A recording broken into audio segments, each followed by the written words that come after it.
Halo teman-teman, welcome back to my channel. Di video kali ini, kita akan coba ngebedah performance Bluebird.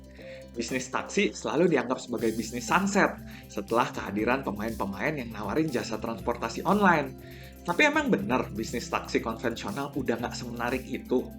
Kalau emang iya, tapi kok penjualan Bluebird di tahun 2022 ini bisa naik sampai 40%? Dan kalau dilihat, performance-nya ini cukup on track loh buat balik lagi ke posisi sebelumnya. Yuk, langsung aja kita bahas.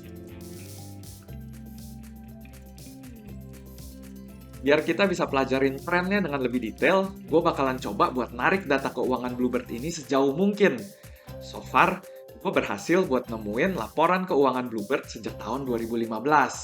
Nah, di sini kelihatan ya, kalau sebenarnya dari sekitaran tahun 2015, penjualan Bluebird terus mengalami penurunan. Yang pastinya nggak lain dan nggak bukan karena kompetisi dari pemain jasa transportasi online. Salesnya yang udah sempat nyentuh 5,4 triliun turun ke area 4 triliunan. Sempat bertahan beberapa tahun sampai akhirnya muncul COVID yang nyebabin salesnya turun 50% ke kisaran 2 triliunan. Tapi kalau kita lanjut ke angka 2022 yang disetahunkan, kelihatannya performance Bluebird ini udah mulai pulih nih. Angka penjualan 2022 disetahunkannya bisa mencapai 3 triliun atau naik sekitar 40% kalau dibandingin sama angka tahun lalu. Kalau gue pelajarin, banyak hal sih yang nyebabin kenaikan ini. Selain efek PSBB yang emang udah dilonggarin dan orang-orang udah pada mulai meeting dan work from office lagi, gue juga ngeliat Bluebird ini juga udah ngejalanin banyak banget inisiatif dan kerjasama yang pastinya ngasih efek ke kenaikan penjualan ini. Kalau kita bedah ke lini bisnisnya, jasa yang ditawarin sama Bluebird bisa dibagi jadi dua bagian besar. Taksi yang bisa dipecah jadi taksi reguler dan taksi eksekutif, sama non-taksi yang bisa dipecah jadi layanan sewa mobil, sewa bus, shuttle service, dan Bluebird kirim. Kalau kita lihat secara keuangannya, ternyata yang mendorong kenaikan penjualan Bluebird di tahun 2022 ini masih dari segmen taksinya. Penjualan dari segmen taksi naik 48,5% kalau dibandingin sama tahun lalu. Non-taksinya juga naik sih, tapi cuma sekitar 14,1%. Yang menarik, kenaikan penjualan ini didapetin dengan jumlah armada yang makin sedikit. Tapi kalau kita lihat dari tahun-tahun sebelumnya, dalam 4 tahun terakhir, Bluebird udah nurunin 9.000 armada taksinya dan 600 armada non-taksinya. Baru secara totalan, di tahun 2022 ini udah kenaikan lagi nih di sisi armadanya sebanyak 3.000 armada. Kalau kita lihat tren penjualan per armadanya, pelan naik lagi ya.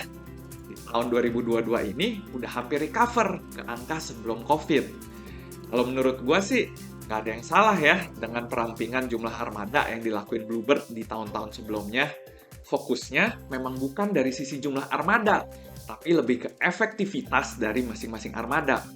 Toh kalau misalnya armadanya efektif dan perusahaan berhasil ngasilin laba, bakalan gampang kok buat perusahaan buat nambahin armadanya lagi, kayak di kasus Bluebird sekarang ini. Next, kita bahas profitabilitasnya. Kelihatan ya, kalau dibandingin sama tahun lalu, mau dilihat dari sisi margin laba kotor, margin laba usaha, ataupun margin laba bersih, kinerja Bluebird melesat di tahun ini. Tapi kalau kita lihat lebih dalam, ternyata efisiensi yang dilakuin Bluebird emang sadis. Beban penjualan alias promosinya aja dipangkas sampai 80% dalam 5 tahun terakhir ini. Dari yang tadinya udah nyampe 56 miliar, sekarang tinggal 10 miliar. Kalau dilihat secara rupiah, beban umum dan administrasinya juga banyak yang dipangkas gede-gedean. Termasuk dari sisi gaji dan tunjangan, back-end kantor dan utilitas, transportasi, pelatihan yang mungkin saat ini statusnya banyak yang dipending, sama biaya lain-lain, turun hampir setengahnya. Dari sisi non-operasionalnya, coba kita liatin dua komponen, beban bunga sama laba rugi pelepasan aset. Di tahun 2020, kelihatan kalau beban bunga Bluebird naik nih sampai ke 100 miliar. Beban bunga naik ya karena ada tambahan utang.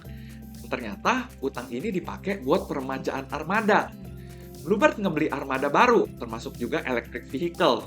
Sambil-sambil ngebeli mobil baru, di sisi lain Bluebird juga ngejual armada lamanya, yang duitnya terus dipakai buat ngebayarin utang bank yang awalnya diambil.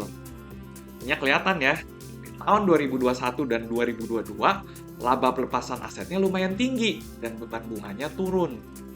Dengan kondisi kayak gini, kita bisa ngelihat expected laba bersih Bluebird di tahun 2022 ada di 295 miliar atau naik 34 kali dibandingin sama tahun 2021 dengan net profit margin 9,6%. Dan bisa dibilang cukup on track loh buat balik lagi ke posisi sebelumnya.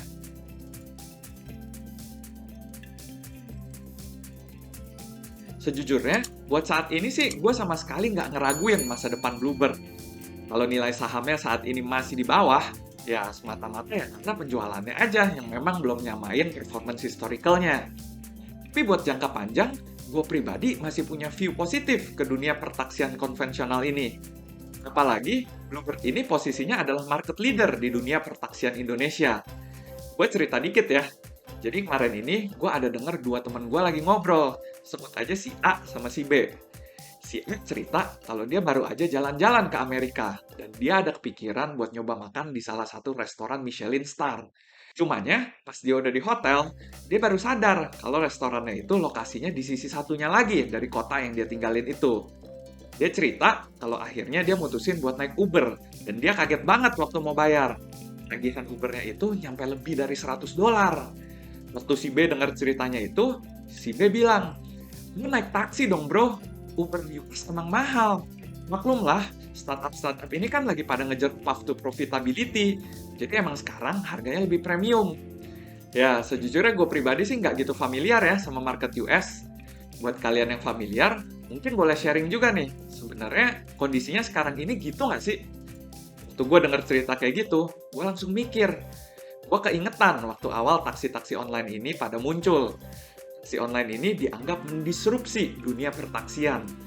Mereka ngerusak bisnis model taksi konvensional yang waktu itu udah punya bisnis model yang jelas dan profitable dengan nawarin harga yang jauh lebih murah dengan embel-embel perusahaannya nggak punya aset lah, mobilnya punya sopirnya lah, yang bikin mereka bisa ngasih harga yang murah ke customernya. Ternyata makin kesini kok kelihatannya harga murah ini cuma bagian dari marketing ya, dan nggak mampu buat nutupin biaya operasionalnya mereka. Kalau kita lihat marketnya di Indonesia, pelan-pelan taksi online ini mulai naikin harga, dan sekarang harganya itu udah nggak jauh beda loh sama taksi konvensional. Tapi secara perusahaan mereka masih bleeding, yang berarti salah satu caranya adalah mereka harus naikin lagi tarifnya biar mereka bisa profitable. Makanya, gue pribadi buat saat ini, buat jangka panjang masih percaya ya sama bisnis model taksi konvensional. Ya, view gue ini memang cukup kontroversial lah, dan mungkin banget berlawanan sama view investor dan analis lainnya. Tapi coba deh, share, kalau kalian lebih percaya sama bisnis model yang mana sih?